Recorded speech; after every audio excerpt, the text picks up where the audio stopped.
Deep within the Earth's darkest recesses lies a world of mystery and terror. Caves have long fascinated us, but for some, they have become a grave. From the tragic fate of students to the diver whose body remains stuck for 41 years, these underground chambers have witnessed unspeakable horrors. But there are 3 cave incidents that will leave you on the edge of your seat. Join us as we dive deep into the heart of darkness and uncover these chilling tales. But be warned, the 3rd one is not for the faint of heart. Viewer discretion is advised. Cave Creek in Deep Creek Canyon. First, we are headed to Cave Creek in Deep Creek Canyon, where a moment of joy turns into a moment of horror. A group of people, mostly students, were enjoying a beautiful day when disaster struck. The incident would leave behind a trail of grief, shock, and unanswered questions. New Zealand has over 1,500 known caves, and many of them are in Paparoa National Park. The park is famous for its stunning natural beauty, with high cliffs, green rainforests, and rugged coastlines. The park's special rocks, shaped by millions of years of erosion, have created a network of underground tunnels and big rooms, making it a great place for people who love adventure and exploring. Cave Creek is located in Paparoa National Park on the west coast of New Zealand's South Island. It has been a popular destination for tourists and locals alike. The area's amazing scenery, combined with its rich history and culture, make it a great place to visit. A group of students from Tai Pautini Polytechnic, a leading tertiary education provider in Greymouth, New Zealand, visited Paparoa National Park. The Polytechnic, which offers a range of outdoor education and recreation programs, typically organizes several trips to the park each year, providing students with hands-on learning experiences in a unique and beautiful environment. But this time, they didn't know that they would lose 14 lives. The group, led by their tutor, David Benson, was accompanied by 2 Department of Conservation, or DOC officers, Steve O'Halloran and Peter Hodgson. As they made their way through the bush, a smaller group consisting of Benson, O'Halloran, and 3 students, Rachel McNulty, Michael Taylor, and Emily Wilson, split off from the main group. The larger group of 17 students and Hodgson continued towards the scenic viewing platform, unaware of the impending disaster. The scenic viewing platform was a raised observation deck located in Paparoa National Park, offering breathtaking views of the surrounding landscape. The platform was designed to provide a safe and accessible vantage point for visitors to take in the stunning scenery of the canyon below. It was approximately 40 meters above the canyon floor, providing an unobstructed view of the rugged terrain and scenic vistas. The smaller group had wandered off to explore the surrounding area, leaving the main group to proceed to the platform. The students were excited to take in the breathtaking views of the canyon below. Little did they know, their lives were about to take a devastating turn. The events that unfolded would leave a lasting impact on the families and friends of the victims and would become one of New Zealand's most tragic accidents. As the sun shone brightly on April 28, 1995, both groups were filled with excitement and anticipation as they ventured deeper into the heart of Paparoa National Park. The larger group reached the viewing platform first, their footsteps echoing through the stillness of the forest. As they gathered at the edge of the platform, their chatter and laughter filled the air. It was 11:25 a.m., and the students were eager to take in the breathtaking views of the canyon below. But then, in a thoughtless moment, some students started rocking the platform back and forth, not realizing that their playful joke would have devastating consequences. The platform, which was built in 1992, had some design flaws and had not been properly maintained, making it vulnerable to collapse. In fact, the builders of the platform did not have the appropriate qualifications for the job. During its construction, 12 major problems or oversights occurred, including the use of nails instead of bolts to connect the bearers to the piles. This was because no drill was brought to the site, a critical mistake that would later prove disastrous. As a result, the platform was highly unsafe, especially when large numbers of people were on it. As the students continued to rock the platform, it suddenly gave way, toppling forward into the chasm in a heart-stopping instant. From a height of 40 meters, the platform crashed down, sending 14 people plummeting to their deaths. To put this into perspective, most viewing platforms in national parks typically stand at around 10 to 20 meters high, making this platform's collapse all the more catastrophic. In the moments before the tragedy, the students were filled with a mix of excitement and nervousness. They were thrilled to be experiencing the thrill of the platform, but they were also aware of the risks involved. As the platform swayed, they felt a growing sense of unease, their laughter and chatter dying down as they realized something was wrong. The sound of screams and crunching wood filled the air as the platform disintegrated, sending its occupants on a fatal free fall into the depths of the canyon below. As the second group arrived, they saw a terrible sight. The platform was broken into pieces, its wooden planks splintered and scattered on the ground. The students' happy sounds had turned to screams and cries of sadness. The air was filled with the sounds of panic and fear as people stumbled around in shock, trying to understand what had happened, their faces frozen in horror. The remaining DOC officer, Steve O'Halloran, and one of the students, Michael Taylor, knew that they had to act fast. They ran back to the start of the track to get help, but when they got there, they realized that they had no way to get back to town. The keys to their vehicles were missing. So, Steve went back to the accident site to help the survivors, while Michael took a note with information about what had happened and started running along the road to find help. The road was a quiet, winding route that snaked its way through the dense forest of Paparoa National Park. It was remote, with few cars passing by, especially on a weekday morning. Michael ran as fast as he could, his feet pounding the asphalt, but he didn't see a single car or person for a long time. The only sounds were the birds chirping in the trees and the rustling of leaves in the wind. Finally, at 12:15 p.m., Michael reached a phone at a remote farmhouse and called the police in Greymouth. Breathlessly, he told them about the platform collapse, his words tumbling out in a rush. The police sprang into action, dispatching ambulances and rescue teams to the scene. The remoteness of the site, deep within Paparoa National Park, made it extremely challenging for medical services to reach the survivors. The first person to arrive at the scene was a Greymouth police constable, who made the arduous journey on foot, taking 2 hours to reach the site. Ambulances from Greymouth and Westport eventually arrived, but the terrain was so difficult that they had to be escorted by police and rescue helicopters. Despite the heroic efforts, only 4 severely injured students were rescued and airlifted to safety. Little Dismal Sink tragedy. Another tragic incident shook the diving community as the world was still reeling from the Cave Creek disaster. A group of divers in Florida would face their own nightmare in the unmapped waters of Little Dismal Sink. A team of skilled divers, including renowned experts like Parker Turner, Bill Gavin, and Bill Main, embarked on an ambitious project to map the Little Dismal Sink in Leon County, Florida. This complex operation involved 3 separate parties working together simultaneously within the cave. Their primary objective was to collect valuable geological and survey data, which would provide insights into the cave's structure and behavior. The expedition was a crucial step in understanding the region's geology and hydrology. By collecting data on the cave's layout and features, the team aimed to identify potential connections to other underground rivers and aquifers. This knowledge would be essential for managing water resources, preventing pollution, and mitigating the risk of sinkholes. Florida has many caves, with over 700 known caves, and among those is Little Dismal Sink, an underwater cave in the Apalachicola National Forest in Florida. It's part of the Leon Sinks cave system and is known for its unique features, including a 75-foot drop into the Floridian aquifer. The Leon Sinks cave system, which includes Little Dismal Sink and Big Dismal Sink, is a network of underwater caves and sinkholes.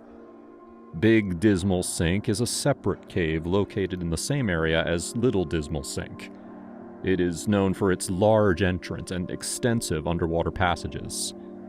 Both caves are only suitable for experienced and fully certified cave divers. On Sunday morning, May 15, 1988, a team went on a mission to gather crucial geological data and survey information for the remaining sections of the upstream and downstream tunnels in the deep part of the cave. The deep section of Little Dismal Sink Cave is a remarkable feature of the cave system, plunging to great depths. It is estimated to be at least 100 feet deep, with some reports suggesting that it reaches as far as 140 feet. This section is marked by narrow passages and underwater tunnels that demand specialized gear and expertise to navigate. The deep section is also notable for its unique geological features, including limestone formations and hidden waterways. Their search began as typical for other dives that went into the cave. Parker Turner and Steve Brown focused on gathering rock samples, igniting a rush of excitement. They both were in the first room, which was the upper section of the cave.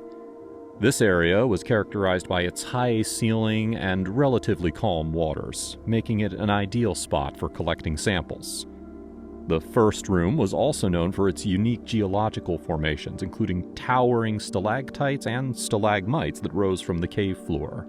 Parker and Steve worked methodically, documenting each sample and noting its location and characteristics.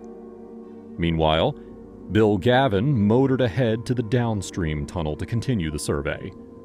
Brian McFarland and Bruce Miller headed to the upstream tunnel to complete the survey in that area. As they made their way through the upstream tunnel, they encountered challenging conditions. The tunnel was low in places, and the water was very silty, making it difficult to navigate. As Miller led the way, laying out a new knotted survey line, Brian followed closely behind, taking compass readings and recording notes on the survey slate. However, their progress was briefly halted when Brian's battery pack, a critical component of a diver's equipment that powers essential tools like lights and communication devices, became entangled in the line. A situation that could have compromised their ability to communicate, navigate, and even breathe. Miller quickly swam back to assist, his heart racing. The sight of tangled equipment was alarming, but together, as a team, they managed to free the equipment. Shortly after, the line became snarled again, this time on Brian's safety reel. Instead of panicking, a sense of unity took over and it was quickly resolved. They were finally able to continue their survey without any further issues. They communicated with gestures and quick glances, each person's determination shining in their eyes. As Bruce Miller turned around at the sixth room, he was met with an unsettling sight. Brian McFarland was nowhere to be seen. A few moments passed and Bruce's concern grew. Bill Gavin approached and Bruce informed him that Brian was still in the upstream tunnel. Bill swam up the line and found Brian, who had strayed from the line but appeared to be unharmed. So with the team united, they began their ascent, heading towards the well, located at the bottom of the fifth room. The delay in finding Brian had taken a toll on their air supply, and they had been operating at a depth of 220 feet for an extended period. As they reached the well, Bill hooked up to his specially modified deep propulsion vehicle, also known as DPV, a device used in scuba diving to help divers swim more efficiently and conserve energy while underwater. It is essentially an underwater scooter that allows divers to cover longer distances without getting tired. Bill was ready to begin his exit, marking the start of their journey back to the surface. As the situation unfolded, Brian McFarland suddenly flashed a distress signal to Bill Gavin, indicating that he was out of air. Without hesitation, Bill immediately handed over his long hose, allowing Brian to breathe from his air supply. Bill then activated his DPV and began to ascend the well, carefully venting his dry suit to control their speed. However, Brian had lost control of his own dry suit and was clinging to Bill's manifold, causing them to rise rapidly to a depth of 100 feet. Bruce Miller quickly intervened, grabbing Brian's legs in an attempt to stabilize his buoyancy. Bill tried to persuade Brian to switch to Bruce's air supply, but Brian refused to release his grip on the manifold. With his own air supply dwindling to 1,000 psi, which is pounds per square inch, Bill knew that they had to move quickly because as this pressure decreases, it suggests that the air supply is running low, which can be critical for safety and ability to breathe. They still had about 700 feet to cover to reach the entrance, and he was now sharing air with Brian.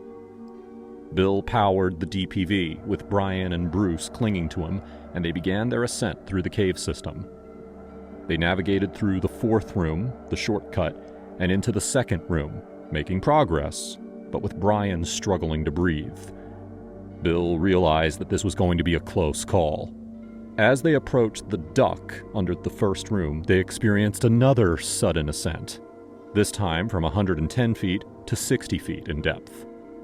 Brian's dry suit buoyancy was still out of control, and Bruce thought about cutting it to release some air. However, he worried that the sudden rush of cold water could panic Brian and make things worse. A dry suit is designed to keep divers warm and buoyant, but if it traps too much air, it can cause problems underwater. Bruce knew that he had to act carefully to keep Brian calm and safe.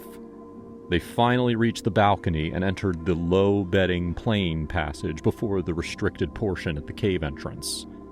Bill's regulator began to breathe harder, and he realized that even at this close proximity to the entrance, they were still at risk of drowning. With his lungs burning, Bill looked over at Bruce and saw that he had only one regulator. Brian had switched to Bruce's long hose. Now, 2 divers were out of air, with the restrictions still to navigate. In a state of panic, Bill took 3 breaths from Bruce's regulator, but he was numb from the lack of air, stressed, and barely coherent. It was then that Brian let go, and they realized that he had passed out. Bill feared that Brian might not survive, but Bruce quickly grabbed him and pulled him through the restriction, finally reaching their decompression stop with oxygen bottles. The 3 divers went through their prolonged decompression, burdened by the mental horror of the ordeal that they had just endured. While they survived, the incident was a stark reminder of the risks and challenges associated with underwater cave diving. Schroeder's Pants Cave. You've seen some scary stories of caves, but this one is the worst. James and his friends go into the dark Pants Cave, not knowing what they'll find. What happens next is terrifying. The screams still haunt, the nightmares still scare, and the tragedy will leave you speechless. This is the last part of today's cave stories, and it is very disturbing. Located in Herkimer County, New York, near Goodell Corners, Schrodinger's Pants Cave is a remarkable limestone cave that showcases the region's unique geological features. The cave structure is characterized by a series of narrow passages, towering ceilings, and vast underground chambers. The walls and ceilings are adorned with stunning formations, including stalactites, stalagmites, and flowstones. Hans Schroeder, a German-born explorer with a sense of adventure, discovered the cave in the late 19th century. During his initial expedition, he became extremely excited and accidentally ripped his pants on a jagged rock. As a result, he had to continue exploring the cave in his underwear, which was quite embarrassing. His friends found the incident hilarious and called him Pantsless Hans.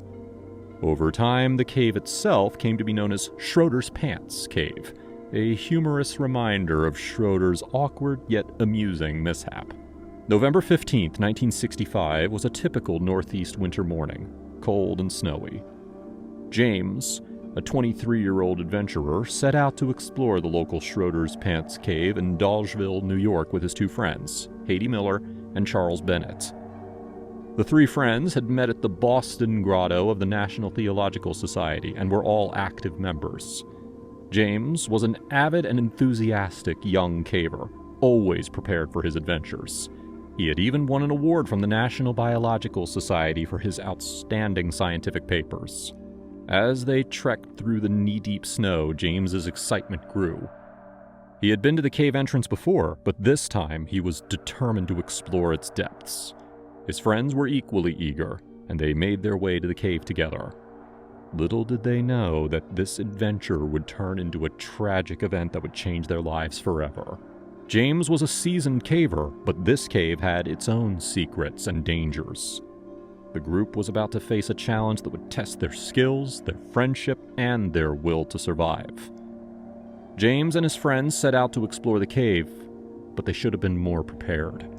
A typical caving expedition to a challenging cave like Schroeder's Pants Cave should have included essential gear like detailed maps, first aid kits, and communication devices. However, they had none of these important tools. Undeterred, they trekked through the knee-deep snow for nearly a mile, finally reaching the cave entrance. James carefully hung a rope, and the three friends descended 50 feet into the unknown. As they made their way through the tight, pitch-black tunnels, their headlamps cast flickering shadows on the walls. A compass, rope guides, and emergency whistles would have been crucial in navigating the treacherous terrain, but they were not equipped. Despite the risks, they pressed on, eventually stumbling into a large chamber 235 feet from the entrance. James and his friends were exploring a big cave when they came across a huge room. In the middle of the room was a deep, dark hole that went down 75 feet. James, being a brave and experienced caver, decided to climb down into the hole. He started to make his way down, but then things quickly took a turn for the worse. As he descended, the sound of dripping water grew louder, and the air got colder. Suddenly, a lot of water started pounding down, hitting James from all sides. He tried to hurry up and get to the bottom, but it was too late. His rope got tangled, and his arm got twisted in a bad way. James was stuck, unable to move, and his friends up above could only watch in shock. The water kept pouring down, and James was in a desperate situation. He was running out of time, and his friends were powerless to help him. The accident had happened so quickly, and now James was fighting for his life. James's friends were in a state of panic as they tried to pull him to safety. They tugged on the rope with all of their might, but it was no use. James was stuck, and they couldn't budge him. One of his friends knew that they needed help, and fast. He left the cave to find assistance, hoping to find someone who could rescue James. A team of 6 specialists was flown in from Washington to lead the rescue effort. However, what James's friends didn't know was that this team was made up of young men with little to no experience. James's rescue was their first big test, and they were in way over their heads. As the team arrived at the cave, they were met with a daunting task. James was still stuck, and the water was still pouring down on him. The team tried to come up with a plan, but their inexperience showed. They were unsure of what to do, and James's life hung in the balance. The recovery team tried various methods to retrieve James's body, including rope-based systems, pulley-based systems, and manual carry. Rope-based systems use ropes and pulleys to lift or lower the person to safety, often in vertical caves or narrow passages. Pulley-based systems use pulleys to change the direction of the rope or gain mechanical advantage. Manual carry involves carrying the person to safety using manual labor. The rescue team worked hard for 3 long days to make the cave wider. They finally made progress, but it didn't last. As they pulled James's body out, the cave started to fall apart. The team had to make a tough choice.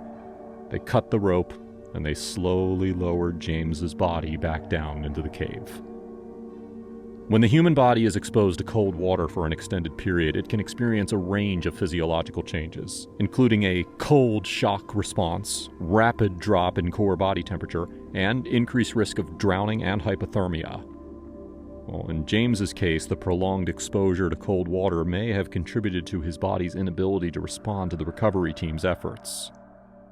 For 41 years, James's body was left in the cave. A sad reminder of a life lost too soon. In 2003, a man named Christian Lyon decided that James deserved a proper burial. He got permission from James's family, and he went into the cave, determined to bring him home. After working hard for 4 hours, Christian finally came out, carrying James to the light. As he laid James to rest in a peaceful spot, the family gathered, tears in their eyes, feeling both sadness and relief. But as they remembered him, whispers spread among the cave explorers. What secrets had James taken with him? The cave still held many mysteries, and some now wondered if it would reveal its truths one day. What else might be hidden in the shadows, waiting to be found? Well, along with these unanswered questions, our journey into the heart of darkness comes to an end. But the memories of these 3 cave incidents will haunt us forever. Remember, some secrets are better left unexplored, and some places are better left unvisited. Thanks for watching, and until next time, stay out of the darkness.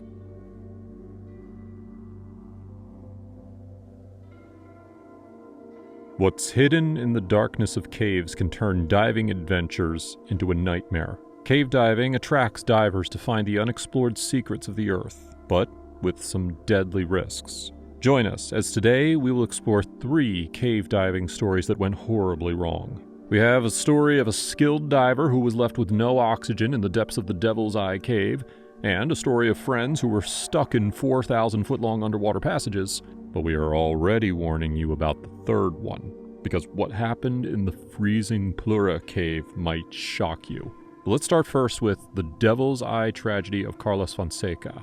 Despite being an expert diver with years of experience, Carlos Fonseca still fell victim to the unforgiving waters of the Devil's Eye Cave. He had no idea what awaited him in the depths of the cave that he had grown to love, and this left us wondering, what went wrong?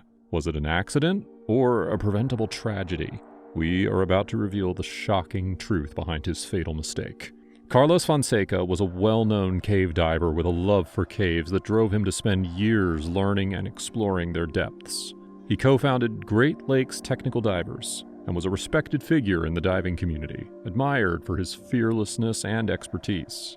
Throughout his career, he achieved many things, such as producing the famous We Are Water project, which showcased his dedication to diving. But what was it that drew Carlos to the Devil's Eye Cave on that particular day? And what was he trying to find in its dark and mysterious waters? The Devil's Eye Cave, located in High Springs, Florida, is a fascinating underwater cave system that has garnered significant attention from cave divers and enthusiasts alike. This natural wonder is near the Santa Fe River and is part of the Ginnie Springs group. This unique cave system consists of 3 main springs: Devil's Eye, Ear, and Spring, each offering a different diving experience. Notably, the Devil's Eye Cave is a karst window where the roof over a subterranean river has collapsed, exposing the water to the open surface. As a result, the cave is approximately 100 feet in diameter at the surface and then expands to 200 feet underwater. The maximum depth of the cave reaches 50 feet, with 4 underwater passages extending from the pool under the opening, ranging from 5 to 90 feet under the surface of the water.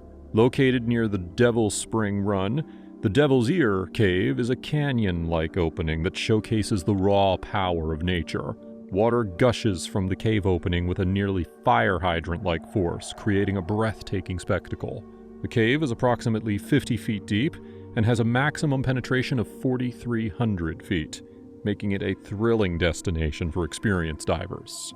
The other part, known as the Devil's Lips, is a narrow opening in the cave located about 100 feet from the entrance. This passage is roughly 20 feet tall by 20 feet wide and varies in size during its long upstream migration. As divers make their way through the passage, the cave narrows to only a few feet tall and several feet wide, but almost immediately opens into a more formidable cave, revealing the true beauty of the Devil's Spring system. The Devil's Spring system is a popular destination for cave divers, with its crystal clear waters, stunning formations, and unique passageways. However, diving in the system requires advanced training and experience, as the caves can be narrow and have strong currents. The cave was discovered by early settlers, who were drawn to the area by the visible plume of water vapor rising from the surface of the river. Later on, it was suggested that it looked just like a chimney from hell. On Thursday, August 8, 2013, Carlos and his teammates were preparing for a dive in the Devil's Eye Cave. challenging and complex underwater system. Carlos, a skilled and experienced diver, was building an 80 cubic foot aluminum tank marked O2 oxygen and Memo 20, indicating a maximum operating depth of 20 feet. This tank was an essential piece of equipment for the dive because it was supposed to carry oxygen, which is the only source of survival in the depths of water, and its proper use was crucial for the team's safety. As the team prepared to enter the cave, they made a decision to dive one at a time, with Carlos leading the way due to his experience and expertise. However, as Carlos began to prepare for the dive, his teammates noticed something that would prove to be a critical error. Carlos was about to use an oxygen bottle at a depth exceeding its safe operating limit. The oxygen bottle was rated for a maximum depth of 20 feet, but Carlos was planning to take it much deeper. Scuba divers typically use around 0.8 liters of oxygen per minute, which is independent of depth and depends on their metabolism and energy needs. This rate can vary depending on factors like physical condition, water temperature, and exertion. A diver with a high metabolism uses more oxygen than one with a low metabolism. Now in Carlos's case, planning to take the oxygen bottle much deeper than its safe operating limit of 20 feet would have significantly increased the risk of oxygen toxicity and reduce the available oxygen supply, putting him in grave danger. Despite his teammates' concerns, Carlos assured them that he knew what he was doing, claiming that he had filled the bottles himself and was aware that they were full of air. The first 20 minutes of the dive were uneventful, with no obvious problems. Carlos and his teammates were making their way through the Devil's Eye cave system, navigating the winding passages and marveling at the underwater scenery. All of a sudden, Carlos started having seizures and eventually passed out. His teammates realized that something was wrong. They had traveled about 400 feet upstream and were roughly a third of the distance between the park bench and Hill 400. The partial pressure of oxygen in Carlos's tank was about 3.6 at a depth of roughly 85 feet, which led to oxygen poisoning. This usually occurs when too much additional oxygen is breathed in, damaging the lungs and causing oxygen poisoning. Symptoms can include coughing, difficulty breathing, and potentially death. The high partial pressure of oxygen caused Carlos to seize and ultimately lose consciousness. When Carlos's teammates saw him in this condition, they knew that something was terribly wrong. They called 911, and the rescue team acted quickly, but unfortunately it was too late. Carlos was taken to the hospital, but he was later declared dead. The cave instructor who helped with the rescue looked at the oxygen tanks and found that the single-stage bottle's oxygen level was at 98% at the time of the seizure. This discovery helped explain what happened to Carlos. At a depth of about 85 feet, the high oxygen in his tank became dangerous, leading to oxygen toxicity that mainly affected his brain and nerves, possibly causing seizures. It's important to know that the problem came from the oxygen in his tank, not the water itself. Even though Carlos was in great shape, a few critical mistakes led to his tragic death. His love for diving, once a source of joy, now serves as a warning. His story reminds us to be careful and follow safety rules so our passions don't become dangerous for ourselves or others. Now, moving on to story number 2, Tituna Cave. 2 miles beneath the Earth's surface, in the suffocating darkness of Tituna Cave, Roberta Schweisgood faced her ultimate nightmare. Every breath felt like a battle. Each heartbeat echoed a countdown to the unknown. This fascinating site is located near Arch Spring in Sinking Valley, Pennsylvania. Its entrance is a huge sloping tunnel, 40 feet wide and 12 feet high, that drops down at a 15-degree angle, inviting divers to explore its depths. The floor of this cave is mostly flat, making it relatively easy to cross. However, things can get tricky once you pass the dry point, as unprepared visitors may suddenly find themselves in deep water. The first sump, a challenging underwater passage, lies about 900 feet from the entrance. As you go deeper, a large tunnel stretches from the entrance to the sump, measuring 30 feet wide and 25 feet high. Some brave cave divers have attempted to explore further. Between 1984 and 1986, 2 divers, John Schwein and Jim Brown, ventured into the cave. They discovered a very dangerous area called the 4th sump, but they had to turn back due to a lack of oxygen in their tanks and large blockages in their path. On June 18, 1988, Roberta Schweisgood joined John Schwein and Jim Brown on a mission to connect Arch Spring with Tituna Cave's sinking stream. They had been planning this challenging dive for 4 years, aiming to swim through the underwater passages, which were about 4,000 feet long. Their goal was to explore the link between Arch Spring Cave and Tituna Cave. Arch Spring Cave features a long tunnel measuring 2,250 feet, consisting of 4 main parts: a deep pool, a long canal, another deep pool, and a final room. The first deep pool is 250 feet long and can be as deep as 35 feet. The canal is 850 feet long and leads to the second deep pool, which is 1,000 feet long and drops to a depth of 70 feet. That day, John went on a dive in Arch Spring to uncover the exact connection to Tituna Cave. He began his dive at 1 p.m. and swam 700 feet along the winding passage. When he reached the final chamber, he secured a new rope to a rock in the middle of the room. Then, he unwound the rope for 190 feet and attached it to 2 smaller ropes that led to different parts of the breakdown area. After John finished his dive, Roberta was waiting for him at the entrance to Sump 2.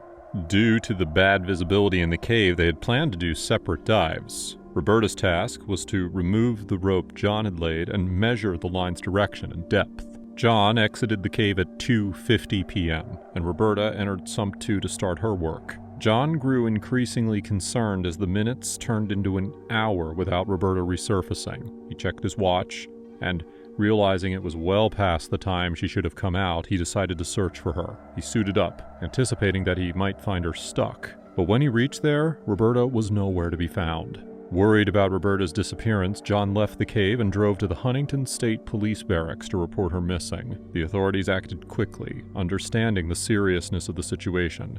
After several hours of searching with no sign of Roberta, they contacted Bill Stone, a renowned cave diver from Maryland, at midnight. Stone's expertise in cave rescue operations made him the ideal leader for the rescue team. Meanwhile, John returned to Tituna Cave to dive the underwater passages with local divers, hoping to find if Roberta had made the link they were searching for, but she wasn't there either.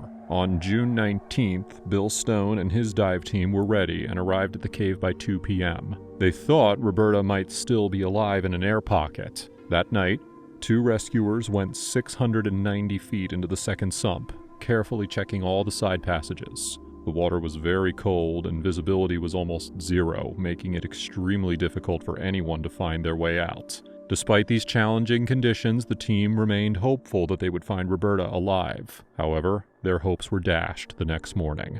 On Monday morning, June 20th, John found Roberta's body 10 feet from where the safety line was tied off. She was facing into the cave, stuck in a low section on the south side just below a narrow spot. Although Roberta's body was found near the safety line, it is possible that she became disoriented and swam 50 to 70 feet in the wrong direction before losing consciousness. If she found the line, she likely swam in the wrong direction before realizing that she was going further into the cave.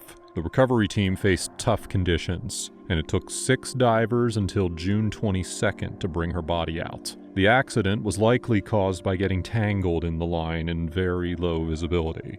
An autopsy showed that there were no medical issues, making this tragedy serve as a harsh reminder of the dangers of cave diving. And finally, number 3, Plura Cave Disaster. Our last story for today takes us to a cold winter morning at the beautiful Plura Cave. A group of Finnish men went diving there, ready to explore new parts of the cave, but they had no idea what was about to happen next.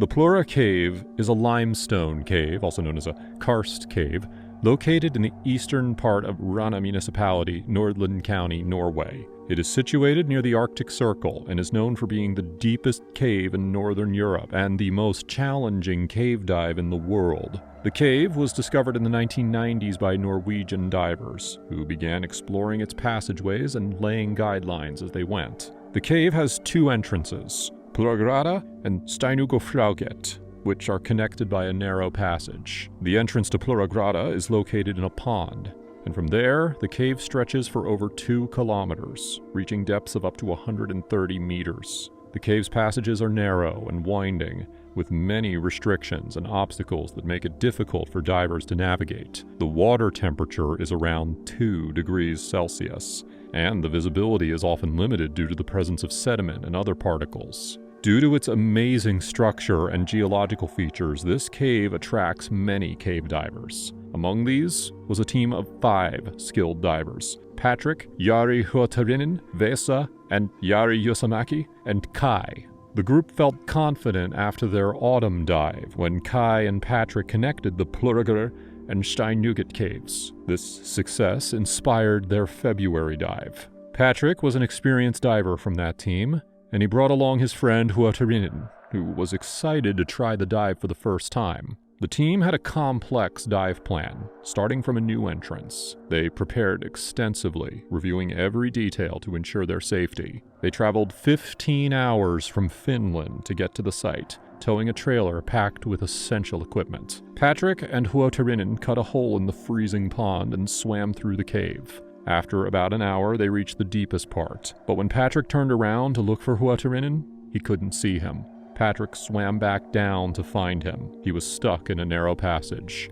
He was panicking and waving his light downward. In cave diving, signaling with a light is an important means of communication, especially in situations where verbal communication is not possible. When a diver signals their light downward, it typically indicates that they're experiencing difficulties or are in need of help. Patrick's heart raced as he made his way back down to Huotarinen and began to help him. After he helped him get unstuck, Huotarinen was still not feeling okay, as he was breathing quickly and switching between Patrick's breathing device and his own. Then, something terrible happened. Huotarinen swallowed water and began drowning. This situation is an example of a phenomenon known as dry drowning. When a person is in a state of extreme panic, they may experience a loss of coordination and judgment, ultimately resulting in drowning. In this case, Huotarinen's panic caused him to rapidly switch between his own breathing regulator and Patrick's open-circuit mouthpiece, creating an opportunity for water to enter his airway. When he finally took a breath without a regulator in his mouth, he inhaled water, leading to a rapid decline in his condition. Patrick watched in horror as his friend struggled to breathe. Patrick was overcome with panic, but he knew he had to calm down and think clearly to prioritize his own safety. He took a few deep breaths, trying to process what had just happened. He tried to rescue Huotarinen, but he knew it was too late. The situation was too dangerous, and he now had to prioritize his own safety. As Patrick swam away, he couldn't shake off the image of Huotarinen drowning in front of him. He felt guilty for leaving his friend behind, but he knew that he had no other choice. He was worried about the trio of divers who were following him, and the fact that they would soon stumble upon Huotarinen's lifeless body. When the second team of Kai,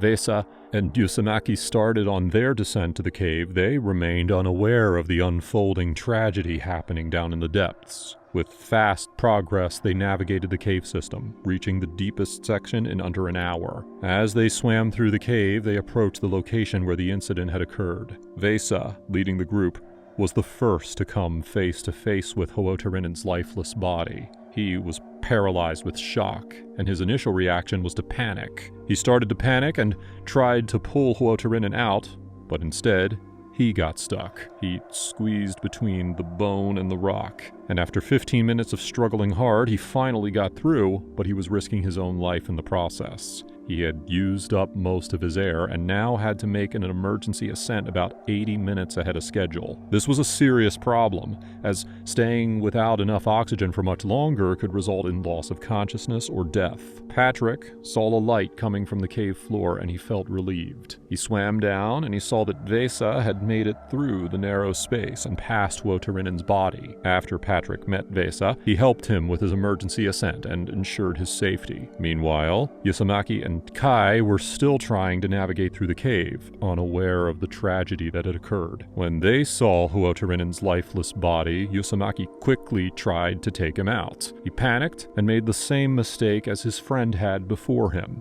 Kai, swimming closely behind Yosamaki, tried to calm him down as panic set in. He swam up to Yosamaki, reassuring him that everything would be okay. Kai knew that he had to act quickly to save his friend, but he soon realized it was too late. As time passed, he saw Yosamaki running out of oxygen and realized it was hopeless. If he gave Yosamaki his air, they would both end up trapped in the depths of the cave. Usamaki's eyes were wide with fear, his face pale and sweaty. He was beyond saving. With a heavy heart, Kai made the difficult decision to turn around and swim back to the surface. He couldn't stay and watch as Usamaki succumbed to panic, slowly suffocating in the narrow passage. Kai took a deep breath and steeled himself for the challenge ahead. Kai was alone in the dark water, surrounded by nothing but his own thoughts. He had to make regular stops to avoid getting sick from the pressure change, but it was a slow and scary process. He wasn't sure if he was the only one left alive, or if he would even make it out himself. The hours dragged on,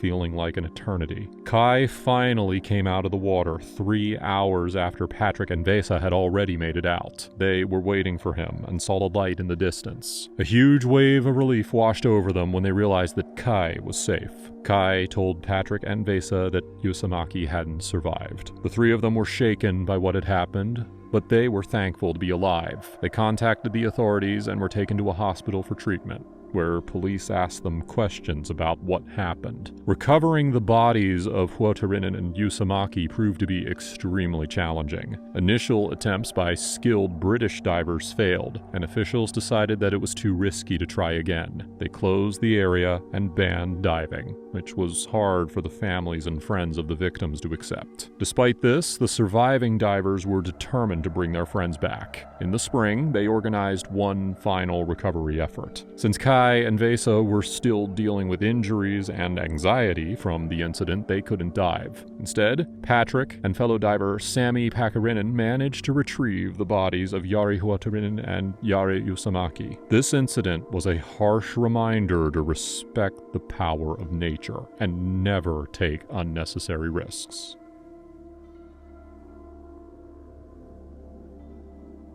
Have you ever wondered what it would be like to explore the hidden depths of a mysterious cave far beneath the Earth's surface? What dangers lurk in the darkness? What challenges would you face when things go wrong? In this video, we follow a group of 5 explorers who enter the vast and treacherous Fitton Cave in Arkansas, led by 2 seasoned cavers. But what begins as an exciting adventure soon takes a dramatic and unexpected turn. Deep underground, far from help, the group faces a situation that no one could have anticipated. Will they make it out unscathed, or does the cave hold a darker fate? Let's find out what happens next in this thrilling tale of cave exploration. Cave exploration, caving, or splunking, is the thrilling activity of discovering and navigating the hidden worlds beneath the Earth's surface. Caves offer a unique opportunity to explore places that have been formed over thousands or even millions of years. These underground landscapes are full of fascinating features,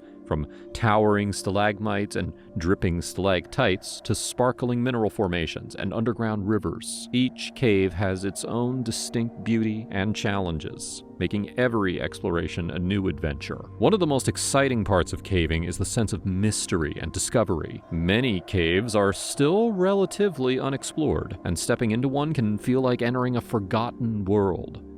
The quiet, dark atmosphere, combined with the stunning natural formations, creates a surreal experience. For those who love adventure, caving offers both mental and physical challenges. Navigating narrow passages, climbing steep rock walls, and working together as a team to overcome obstacles are all part of the experience. Caves are also home to a wide range of wildlife, many of which have adapted to live in the darkness. Bats, salamanders, and strange eyeless fish are just a few of the creatures you might encounter while exploring. Cave environments are delicate and fragile, so it's important to follow safety and conservation guidelines to protect both the explorers and the cave itself. Whether you are a seasoned caver or new to the adventure, cave exploration offers an unforgettable experience that connects you with the hidden wonders of the Earth. Welcome to Fitton Cave, one of the largest and most fascinating cave systems in Arkansas. Located within the Buffalo National River area,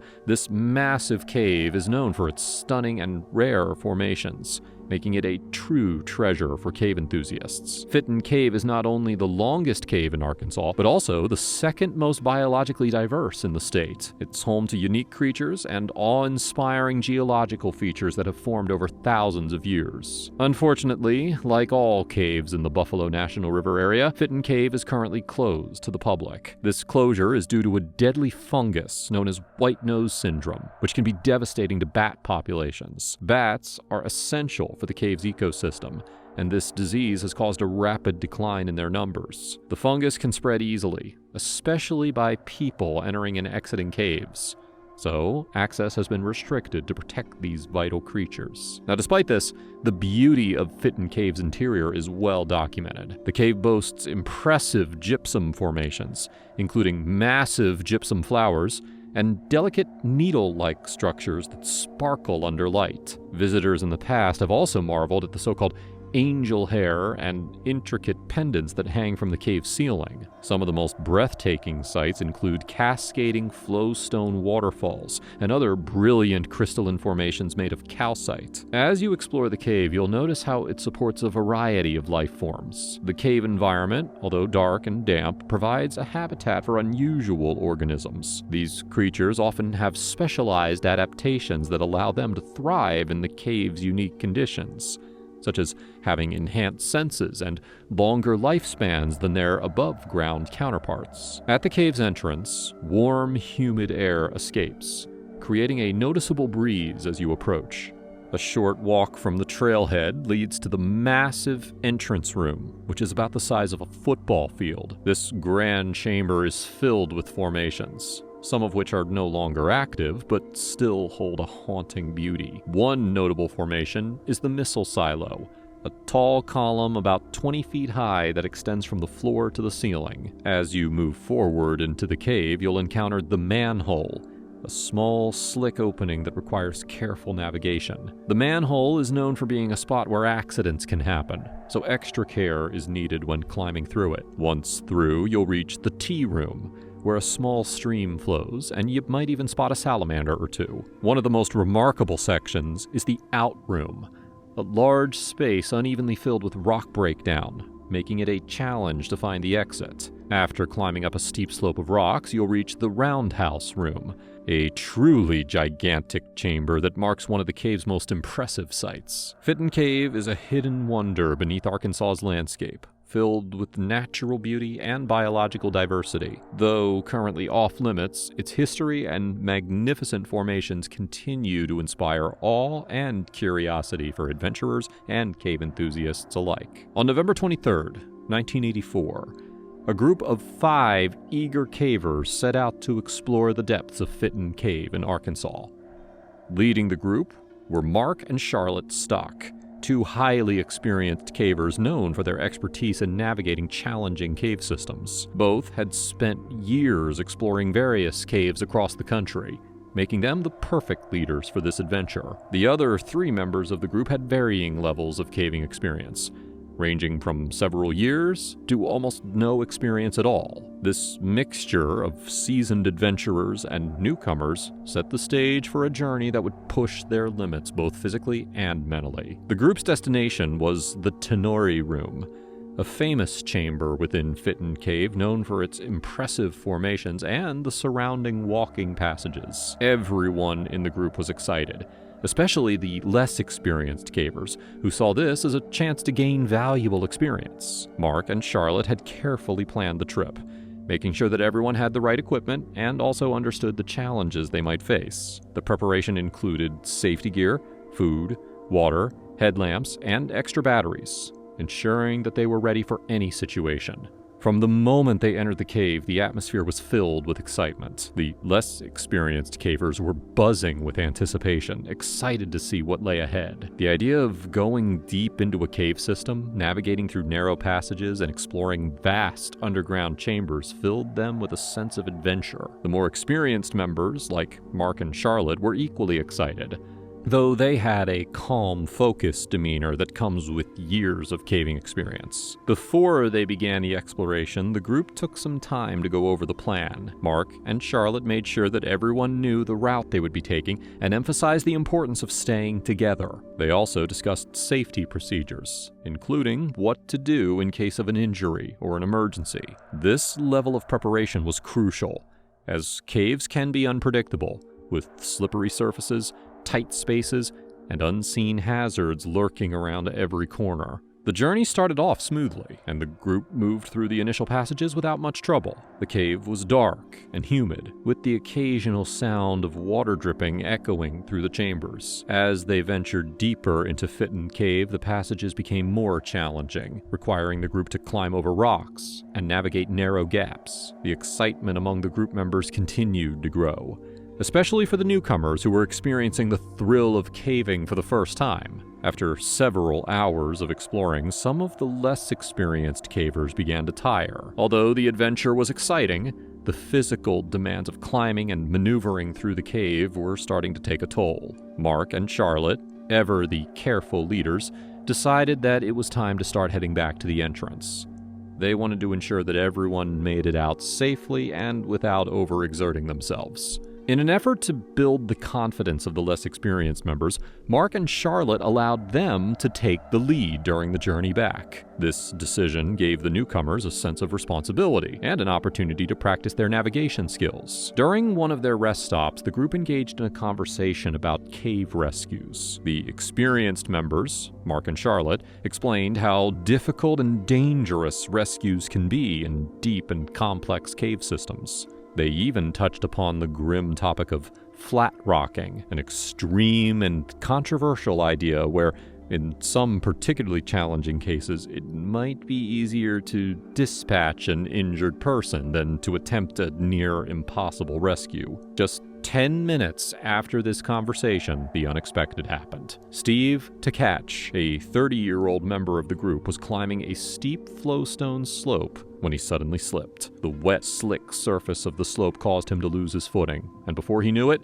he was sliding down at a dangerous speed. As he tumbled, his ankle twisted, and he was caught on a rock projection, bringing his fall to an abrupt and painful stop. The group rushed to Steve's side, worried about the seriousness of his injury. Steve insisted that he was okay, but it was clear from his expression and the way that he was holding his ankle that something was seriously wrong. Despite his obvious pain, Steve tried to stand up and continue on his own, refusing help from his fellow cavers. This reaction wasn't uncommon. There is a tendency for injured people to deny the seriousness of their injuries, perhaps out of fear or shock. Steve, determined not to slow the group down, was adamant that he could make it out on his own. Mark and Charlotte, knowing how dangerous this situation could become, told the group to stop and reassess. They knew that Steve's injury, if left untreated, could worsen. They also understood the risks of navigating the rest of the cave with an injured ankle. The group discussed their options. Despite Steve's insistence that he could continue, it was clear that some sort of support was needed. They quickly improvised a solution by tying a strap from a cave pack around his ankle to give it some stability. Steve, though still in pain,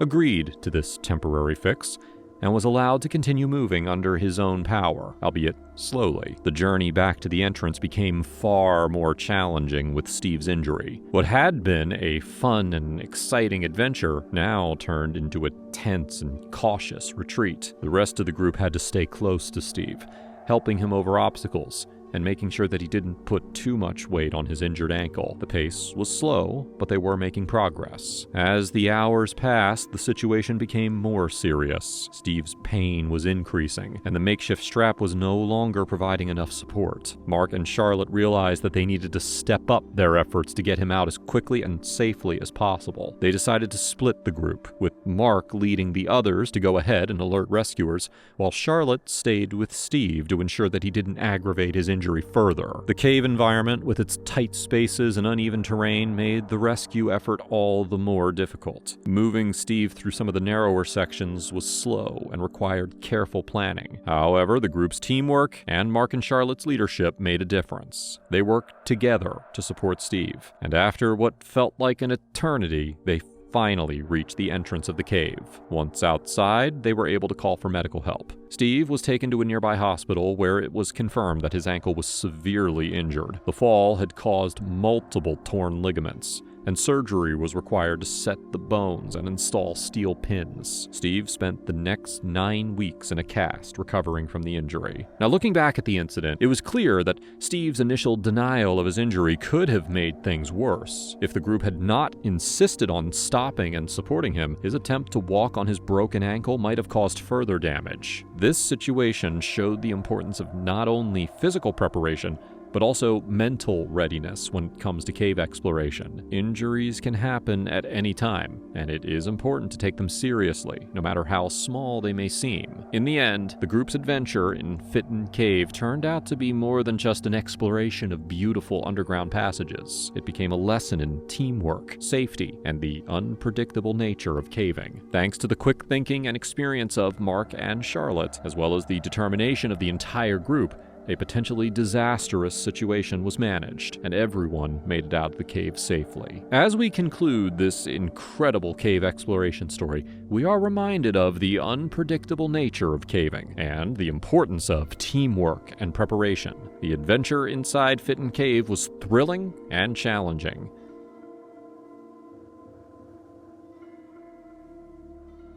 The Marble Arch cave system is one of the largest in Ireland. Since its discovery back in the 18th century, the Marble Arches have become a world-renowned show cave thanks to the beautiful limestone karst that adorns the ceilings of the cave's main chamber.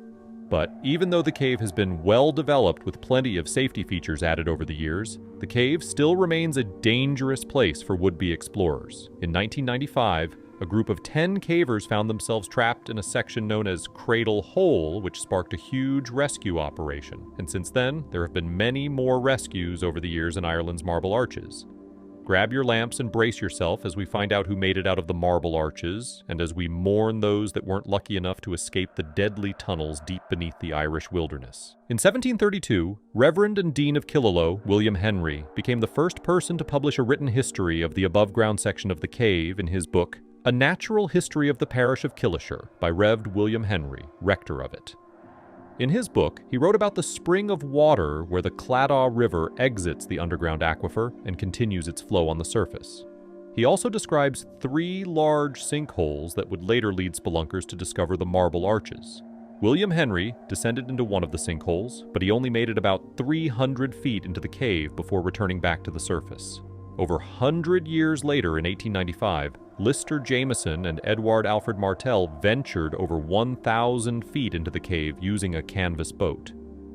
During their expedition, they found the place where the Srú Croppa, Owenbreen, and Aganron rivers meet. The path took them to the Grand Gallery, and they traveled further to the cave's pool chamber. The oldest parts of the cave contain uranium minerals which were found to be 320,000 years old. These minerals were present in the ground long before the birth of the Marble Arch caves. Later, samples of pollen near the sandy banks of cave show that the main sections date back between 35,000 and 75,000 years. The Marble Arches are the perfect place to learn about the geology of caves with their wide spectrum of formations like vadose passages, speleothems, boulder fields, and phreatic tubes. By the early 1900s, cavers started exploring the plateau and found a pit cave next to the 3 larger sinkholes on the plateau. Descending into this pothole showed a new entrance to the pool chamber. In 1908, the Yorkshire Ramblers Exploration, Mountaineering, and Caving Club conducted a test to map the underground water flow between multiple cave systems in the area. They used red dye to find that the Aganron River connected to Upper Cradle Hole, which extended the size of the Marble Arches. Following their work in the Marble Arches, the Yorkshire Ramblers Club has continued to make surveys and explore landscapes all around the world, both above and below ground.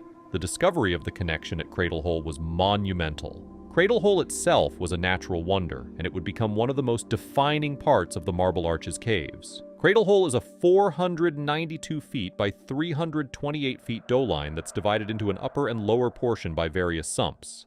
Lower Cradle Hole has a triple-layered series of passages that connects to the main chamber with numerous hidden passages which connect to Upper Cradle via a 524 feet long underwater passage. The Cradle Hole area is a destination for cave divers who can explore the cave's various sumps, but only skilled divers should attempt the feat since the water is cold and heavy. Rainfalls can froth the water, leading to dangerous currents and low visibility. Cradle Hole's challenging terrain and alluring experience would become the site of the first major incident in the history of the Marble Arches. Decades after the connection to Cradle Hole was discovered, in 1995, a group of 10 explorers ventured into Lower Cradle Hole. The group was part of the caving team from the Dublin Institute of Technology. The team entered the cave at 1 p.m. on Sunday, January 15th. They were trying to reach the grand gallery of the Marble Arch Cave when sudden rainfall filled the underground sumps. The rush of water created a strong undertow that dragged 2 members of the team underwater in a section known as a duck, a low-level tunnel. One of the cavers who noticed the missing members was part of the Irish Cave Rescue Organization, or ICRO. The ICRO is a team of volunteers that's over 100 members strong. The ICRO provide rescue services and first aid training across the Republic of Ireland, Northern Ireland, and the UK. The ICRO official searched the area but couldn't locate the 2 missing cavers. The duck where the 2 explorers fell had a current that flowed into the chamber at the Marble Arches, so there was hope that they might make it through. But, as time passed, it became clear that they were unable to navigate in the swirling water. Rescue divers were dispatched downstream at the Grand Gallery to swim through the ducks from the other direction, where they discovered the bodies of the 2 missing explorers. But the tragedy didn't end there. Shortly after they found the 2 college spelunkers, another member was reported missing. The team frantically spread out to search through all available ducts and flooded passageways, but they were unable to locate the 3rd person. In response, the ICRO called in backup, and the RUC Mountain Rescue Team was also dispatched. To aid in the search, the Royal Air Force scrambled a helicopter to search the sinkholes and other exits. The storm continued to worsen, and the search was called off for the night. After the flooding subsided, they found the body of the 3rd caver almost 100 feet downstream from the ducks they were searching in. The Cradle Hole tragedy claimed the lives of 21-year-old Conleth Cormacan, 20-year-old Philip Marshall, and 22-year-old Brian Patrick Kennedy. The entrance to the ducks where the men perished have since been grated shut, and a memorial plaque was placed in their honor. The 1995 Cradle Hole incident may have been the most famous attempted rescue operation in the history of the Marble Arches, but the cave and its surrounding system continues to be the site of rescues over the years. In 2009, a Polish caver and resident of Ireland was exploring in the Polprulish Cave near the popular entrance to the Marble Arches. He was 250 feet below the surface when he found himself trapped in the cave's cold, dark catacombs after a tunnel partially collapsed. Thankfully, his 2 caving partners were free to call for help. The ICRO and the Police Service of Northern Ireland were dispatched with drills to free him. The drills weren't getting the job done, so they brought in explosives to blast apart the wreckage. It took the team 20 hours, but they reached the Polish caver, who was rattled but unharmed. On a Friday evening in December of 2014, 2 men were visiting the Marble Arches when they wandered off the beaten path. They climbed up to the rocky cliffs above the visitor site when they went missing. The Northern Ireland Ambulance Service and the Northwest Mountain Rescue were dispatched alongside traditional rescue crews. News outlets sounded the alarm of the missing men, and above ground, a raging blizzard disrupted the rescue effort. Eventually, emergency personnel made miraculous contact with the men after they called for help on their cell phones. Normally, caves are insulated by hundreds of feet of solid stone that make them impenetrable to cell phone signals. But, thanks to the development of the cave, the signals were boosted near the visitor area, which gave the men just enough reception bars to make the call. Through their communication, the rescue team was able to guide the 2 men back to safety, and neither of them had any injuries other than the biggest scare of their lives. 4 years later in 2018, a party of 4 went caving in the Marble Arch Natural Reserve on Easter weekend. The team split into groups of 2 and went out to explore different areas. They agreed to meet back at their camp at nightfall, but only 1 pair showed up. After waiting for a few tense hours, the pair called the ICRO to their campsite at the Quilcog Mountain. The ICRO sent a 12-person team into the Marble Arches with another 10 on standby in case the search was unsuccessful. Meanwhile, the Northwest Mountain Rescue Team sent 11 people into the above-ground wilderness in search of the lost man and woman. Thankfully, the cavers were well prepared with documented plans for their routes, which helped the rescue efforts. Even with a clear starting point, it still took the team 7 grueling hours in the dead of night to track down the missing cavers. The rescue team finally made contact with the pair in the Cascades Rising Cave and guided them to the surface. The 2 were cold and wet, but they were happy to be saved. The Marble Arches underwent development in the late 1900s to turn the main cave into a tourist destination. Concrete walkways were installed, lighting systems were added, guardrails were placed, and stairs and metal tunnels were created to make the cave safer for visitors. There's even a unique dining experience for adventurous foodies. All known entrances to the cave have since been sealed with gates to prevent unauthorized access and to help prevent accidents. The more exotic and untouched portions of the cave remain open to brave explorers and researchers, but only upon permission from the cave management team. The management team at the Marble Arches occasionally hosts emergency planning exercises to help cavers, employees, researchers, and interested people who want to learn crucial survival tips during underground emergencies. In 2018, 10 organizations took part in the exercise, including the Irish Cave Rescue Organization, fire rescue teams, and even the Coast Guard. Since rescue operations often involve multiple agencies, routine exercises like these help the different organizations work better together to avoid bureaucratic snags and communication errors during critical life-saving windows.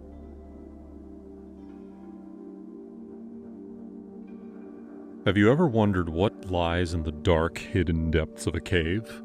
What would you do if an adventure turned into a fight for survival? In today's video, we are diving deep into the chilling story of two explorers, Mitch Gupkin and Kurt Harler, who entered the mysterious Cass Cave in West Virginia.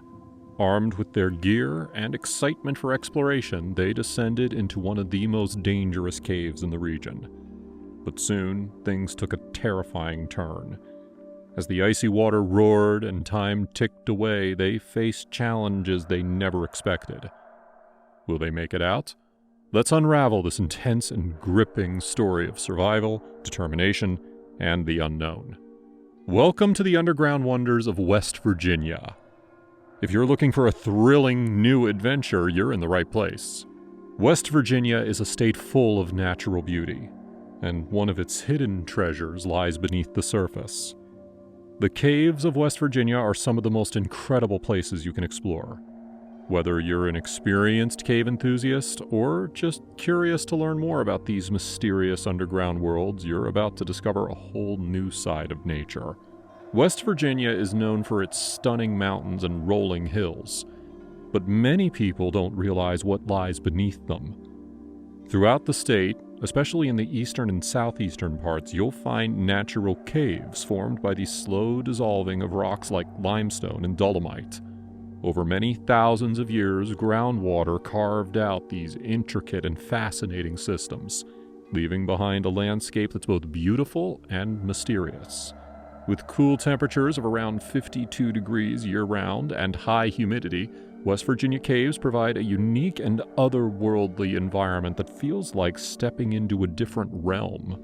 These caves are more than just beautiful to look at. They hold important stories about the state's geology, biology, and even its history. Scientists have studied these caves to learn more about the Earth's past, but they're also a playground for adventure seekers. Many caves in West Virginia are open to the public for exploration, giving you a chance to experience firsthand what it's like to be deep underground. From seeing unique rock formations to learning about the creatures that call these caves home, the experience is both educational and exciting. Today, we are diving into one of West Virginia's most fascinating caves, Cass Cave, located on Cheat Mountain in the town of Cass. Although it's not open to the public, this cave is a remarkable place full of natural wonders. One of its most impressive features is the so-called Big Room, a massive chamber that's 800 feet long, 180 feet high, and 75 feet wide. This incredible space is like a hidden world underground, where you can see just how powerful nature is over time.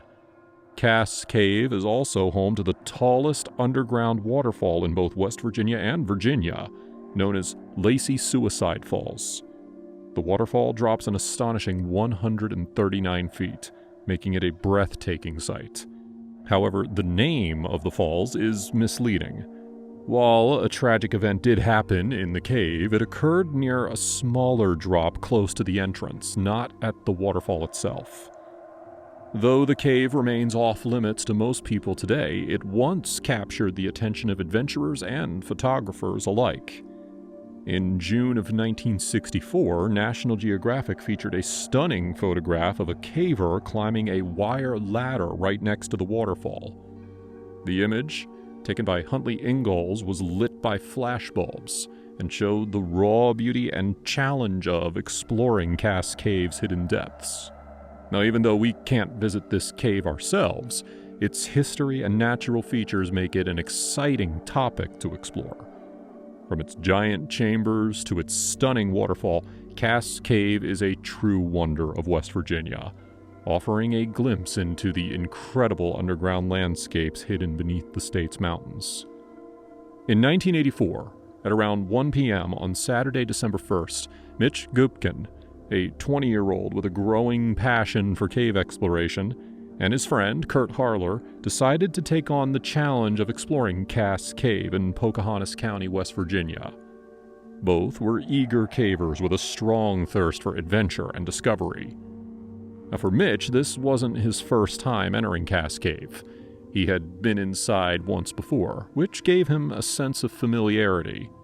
But neither of them had full knowledge of the cave's hidden pathways, making this journey both exciting and dangerous. Cass Cave is no ordinary cave. The entrance leads to a long passage about 700 feet in length. This passage takes you to a daunting 130-foot vertical drop that opens up into the massive Big Room, one of the cave's most famous features.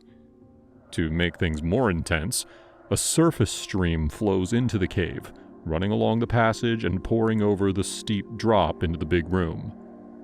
The stream was cold, about 30 degrees Fahrenheit, and though it wasn't very wide, about 3 feet across and 6 inches deep, it added an extra challenge to their exploration. The water, combined with strong winds caused by the cascading waterfall, created extremely cold conditions. Hypothermia was a real risk. Mitch and Kurt, however, were not unprepared. They knew the dangers of caving, especially in a cave like Cass, where the environment can be unforgiving. To protect themselves from the cold, they layered up. Underneath, they wore long underwear to keep warm, and over that, they had wool clothing, known for retaining heat even when wet. And on top of everything, they wore Gore-Tex suits, which are waterproof and windproof to shield themselves from the chilling water and harsh winds inside the cave. Their preparation didn't stop there. Mitch had packed 2 cave packs full of supplies to make sure that they were well equipped. Inside one of his packs, he had a spare carbide lamp, essential for providing light in the dark depths of the cave. In the other pack, he carried a space blanket, which could help in case they needed extra warmth or found themselves in a survival situation. Despite their preparation, neither of them knew about an alternative route in the cave called the belay loft. If they had climbed to a higher level and continued a bit further, they would have found a much safer entrance to the Big Room. This route leads to a 180-foot dry drop, which would have avoided the cold, rushing stream.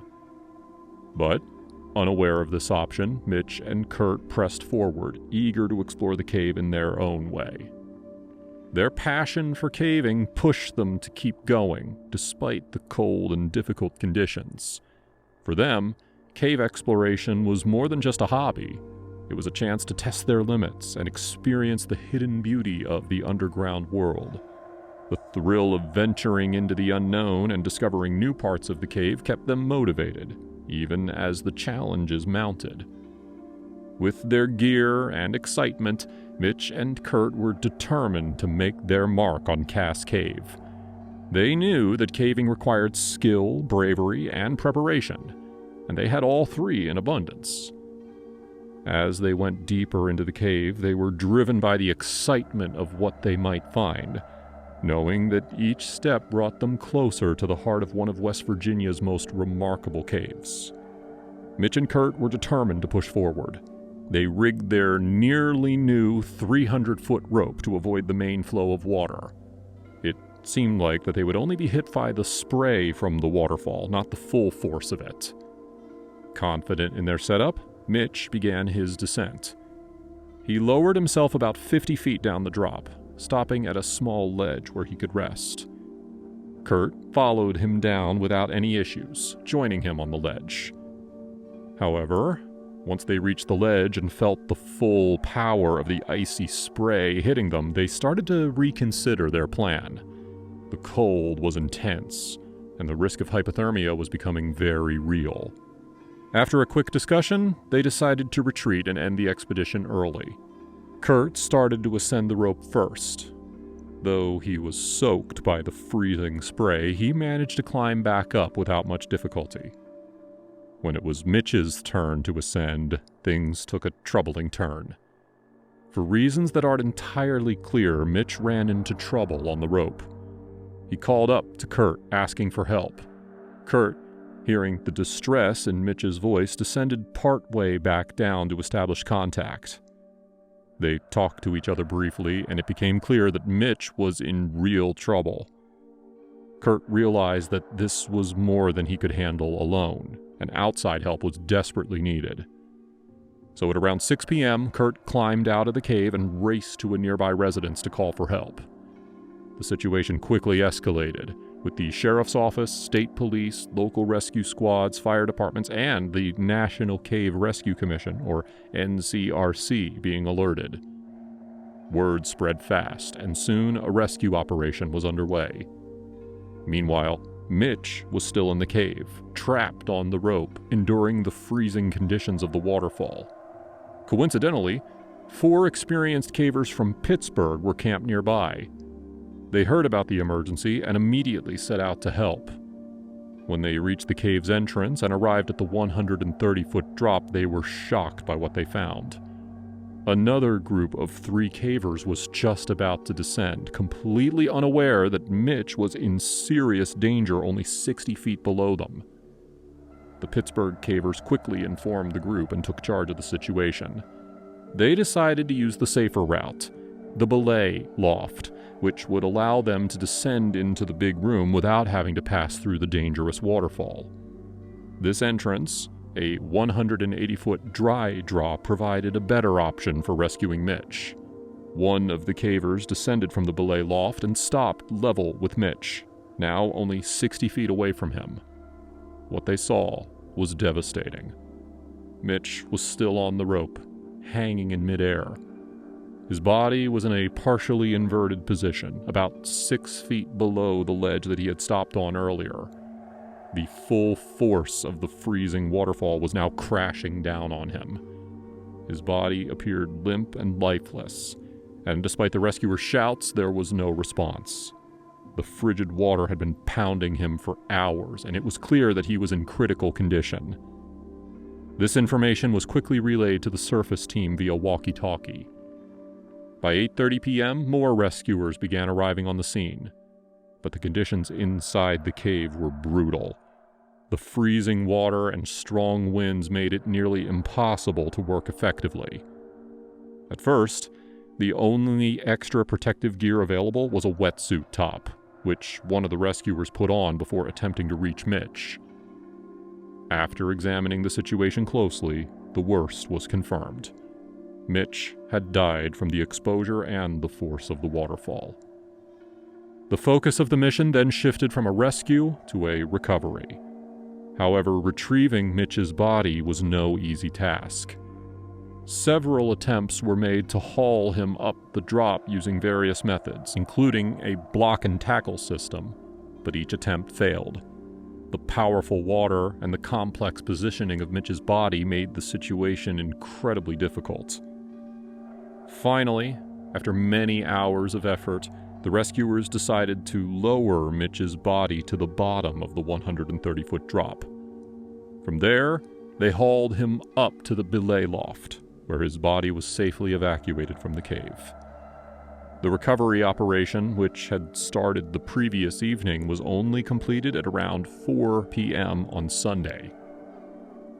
The tragic events surrounding Mitch Gupkin's death in Cass Cave leave us with important lessons about the dangers of cave exploration and the thin line between success and catastrophe.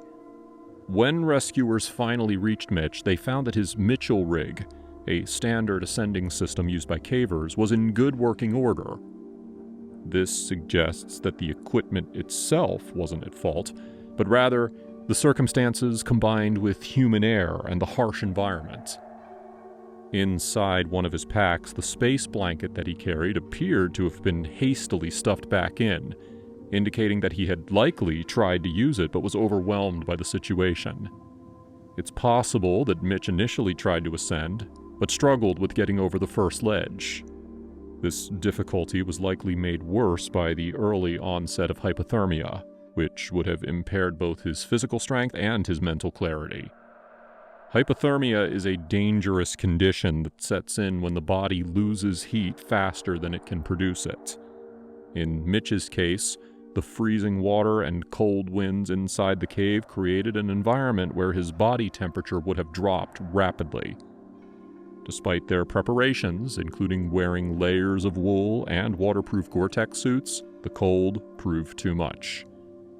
Mitch's early symptoms of hypothermia might have included confusion, loss of coordination, and fatigue, which may explain why he decided to retreat to the ledge and wait for help.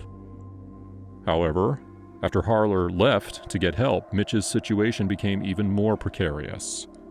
Alone and battling the cold, he may have grown impatient or disoriented, leading him to make a second attempt to ascend the rope. In the throes of hypothermia, rational thinking can become clouded, and it's possible that Mitch's desperation to escape the icy water led him to make poor decisions.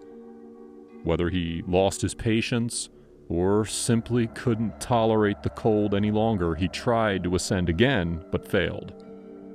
When the rescuers found him, his body was hanging below the ledge, and his rope was coiled on the ledge above him. This suggests that he may have rigged the rope with too much slack, causing him to fall off the ledge when he couldn't complete the ascent. Another possibility is that he made a second attempt to climb, and, weakened by hypothermia, collapsed and slipped back into the waterfall's deadly grasp. This tragic accident highlights several key mistakes that future cavers can learn from to prevent similar incidents. First, the importance of understanding the cave's layout cannot be overstated. If Mitch and Kurt had known about the belay loft and the safer dry drop, they could have avoided the dangerous route through the waterfall entirely. Proper research and knowledge of alternative routes could have given them a much safer option. Secondly, while Mitch and Kurt were well prepared with the right clothing and equipment, they underestimated the severity of the cold environment. Caves, especially those with flowing water, can become life-threatening due to hypothermia in a short amount of time. Cavers must recognize the signs of hypothermia early and make conservative decisions to retreat before reaching a critical point of exhaustion or confusion. Thirdly, communication and coordination between caving partners is vital. In this case, Harler did the right thing by going for help when it became clear that Mitch was in trouble. However, had they both known more about their situation, they might have been able to exit the cave together or find a better way to keep Mitch warm while waiting for rescue. And finally, one of the most important lessons is patience and the need to stay calm under pressure. Mitch's possible decision to quote-unquote go for it after waiting for rescue likely sealed his fate. In dangerous situations like this, staying put and conserving energy can be a far more effective strategy.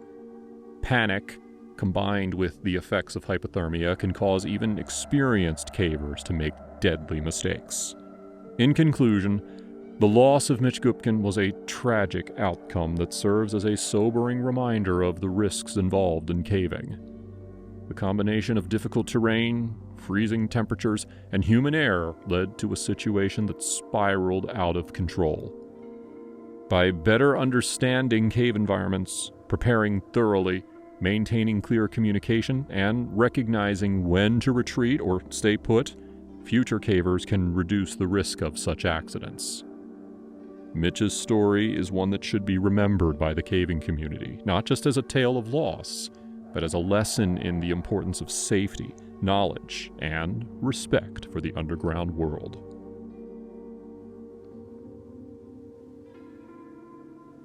Mammoth Cave is the longest cave system in the world.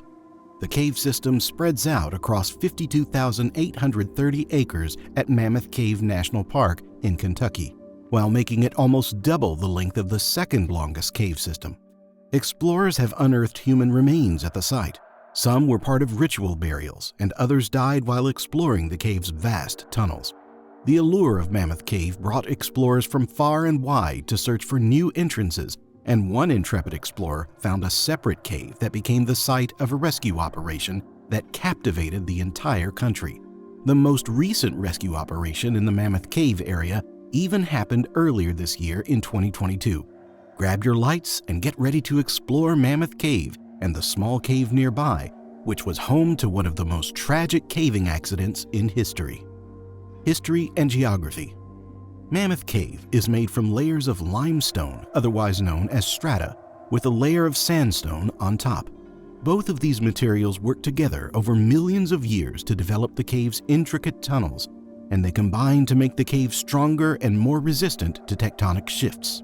The layer where the limestone and sandstone meet creates small passages in the cave's epicarstic zone. These small tunnels provide runoff to the lower limestone layer, which pools to form the Mammoth Cave's intricate tunnel system.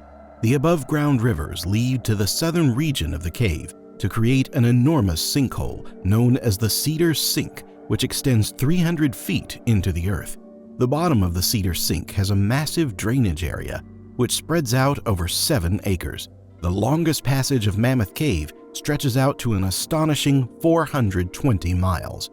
Researchers and spelunkers have found mummified remains at Mammoth Cave dating back to the pre-Columbian era or prior to 1492. Another set of remains was found in 1935, crushed under a huge rock. Archaeologists call the Native American victim Lost John, and they believe he was a miner who accidentally broke a boulder above him, leading to a landslide. This body was later given a proper burial deeper within the cave, but it wouldn't be the only time a boulder would cause a tragedy in the vast Kentucky cave system. Mammoth Cave holds a special place in the history of archaeology as well. Researchers found artifacts that were used by ancient explorers who visited the cave. With these tools, researchers tested a technique called experimental archaeology, where teams would explore the cave without modern harnesses, lights, and other caving equipment. Instead, they tried exploring using recreations of the ancient technology they found in Mammoth Cave. This technique tested the equipment and technological level of ancient societies, and it gave researchers first-hand knowledge of the physical challenges the original cavers had to face. Mammoth Cave is also home to a vast underground river with rock formations that mirror Gothic architecture, like the Wells Cathedral and the Sainte Chapelle. During rainstorms, the interior of the cave can be shrouded in a layer of dense fog to create an unmistakably eerie atmosphere. The earliest written history of the cave dates back to the Pollard Survey in 1791, just 15 years after the American Declaration of Independence was signed. But stories say that the first non-Native American to enter the cave was Francis Houchin or John Houchin, who were hunting a bear that fled into the Mammoth Cave at its entrance by Green River.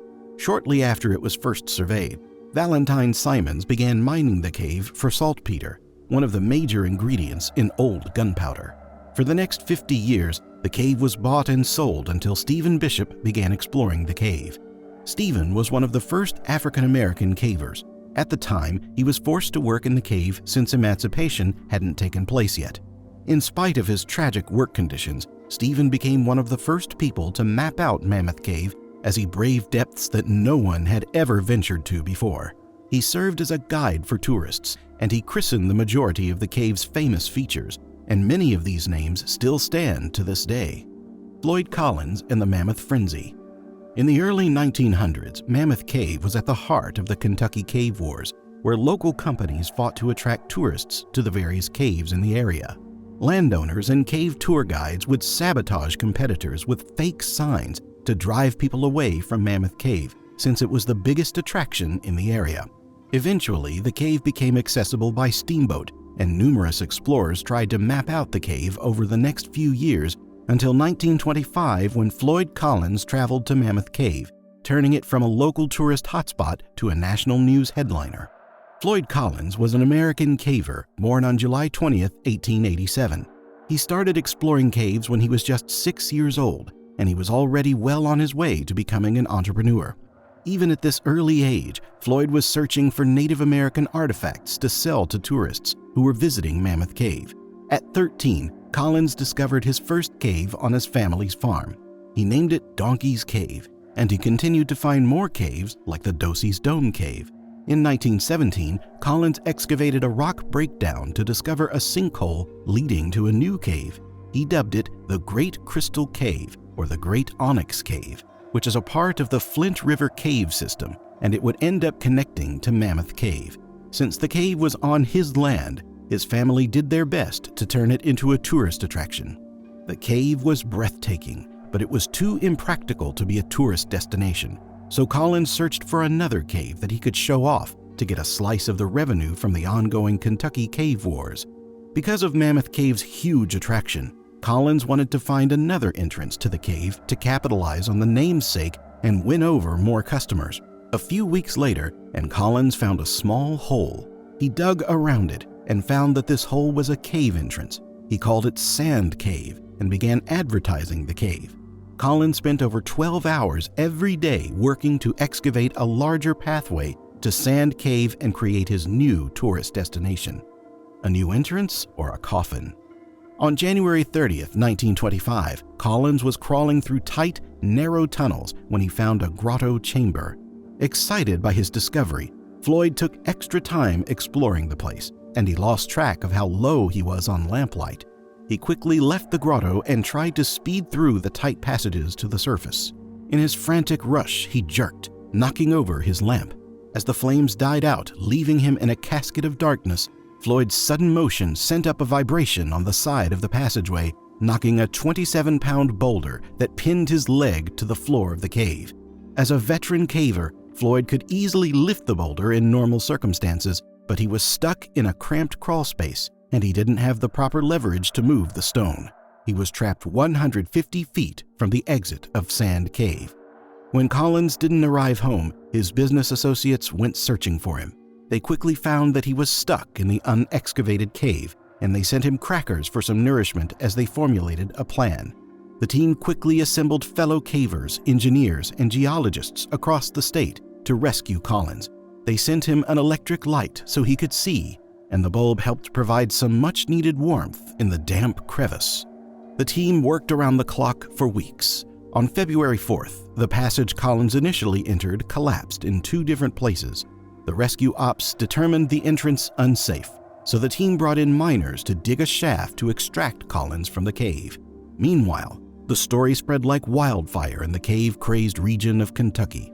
Small carts and wagons opened up vending shops near the rescue base, selling beverages, food, and even souvenirs to thousands of spectators hungry for the drama of the trapped caver. Reports quickly spread to national news outlets thanks to the efforts of William Burke Miller, a famous newspaper and radio reporter. Miller was small enough to fit in the partially collapsed entrance to Sand Cave, so he went as far as he could into the most dangerous part of the cave to interview Floyd. He would later win the Pulitzer Prize for his journalistic efforts. Back at Sand Cave, the hordes of sightseers got so massive that Kentucky officials dispatched their state troops to keep the peace. The mining crew dug a 55-foot shaft followed by a horizontal tunnel to the side of Collins. It took the crew 17 days to reach him, but they were too late. On February 16th, Ed Brenner, one of the miners, reached Collins to find him cold and dead. The crew tried to send a doctor down, but he was unable to reach Collins. They brought Floyd's friend Johnny Geralds into the tunnel to identify, and he was pronounced dead. The access tunnel was positioned too far to the side of Collins, so the team couldn't remove the rock, and Collins was buried in Sand Cave. Months later, he was exhumed and buried at the Mammoth Cave Baptist Church Cemetery. To make the tragedy even worse, Collins' dream was impossible, even if he had made it out. Sand Cave wasn't connected to Mammoth Cave. He died searching for an entrance that wasn't there. The huge publicity of the tragedy caused local officials to band together to create the Mammoth Cave National Park, which still exists today. The 2022 Scare. On February 20th, 2022, Mammoth Cave itself made headlines when reports rang out about a woman trapped in the sprawling abyss. Original reports hinted that a novice tourist suffered a fall, but in truth, the woman was a 60-year-old experienced spelunker. She was working on an expedition with the CRF, the Cave Research Foundation, to explore unmapped portions of the world's longest cave. The Cave Research Foundation started because of the Kentucky Cave Wars and the frenzy over Mammoth Cave. They studied the Floyd Collins Crystal Cave and branched out to other caves in the area. Now they're part of the National Speleological Society, and they sponsor expeditions to help protect and conserve caves and to advance more research into caves. The CRF was still finding new entrances to the Mammoth Cave as recently as 2005. The CRF researcher was 2.5 miles into the vast underground labyrinth of Mammoth Cave when she fell and injured her shoulder. It took emergency medical services and park officials 2.5 hours to traverse the path to her. Luckily, the cave area was still intact, unlike what happened to Collins. Because she was an adept caver, she was actually able to aid in her own rescue. With the help of the team at Mammoth Cave National Park, she was able to walk out of the cave, and she was treated at a local hospital with non-life-threatening injuries. You don't have to be a top-level spelunker to explore Mammoth Cave. The National Park in Kentucky provides tours to Mammoth Cave, which is now a UNESCO World Heritage Site. Some of the tours can last up to 6 hours, and others divert from the well-traveled areas into muddy passages that more closely resembled an untamed cave.